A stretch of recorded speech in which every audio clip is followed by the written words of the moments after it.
The new model of leadership where abundance and prosperity is for everyone. Familiar ba kayo dito sa tinatawag na traditional org chart?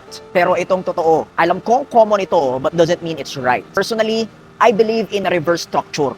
Hindi yung ganitong pyramid. Ang pinaniniwalaan ko, yung reverse pyramid. Eto. Because here's the truth.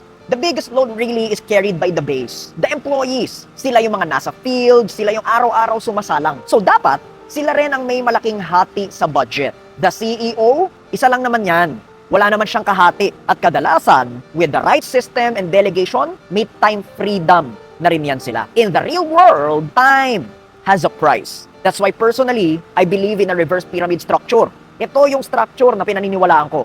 Because the goal is not just profit. The goal is to reward performance and buy time back. Employees are motivated to stay because they are paid well. Can you imagine? In the same way, they become loyal. They are also inspired to rise until one day, they can lead and live free. Etong sasabihin ko sa'yo, hindi lang pataas ang growth, papalawak, papalalim, so that in the future, makapagbigay ng kalayaan. This is the new model of leadership where abundance and prosperity is for everyone.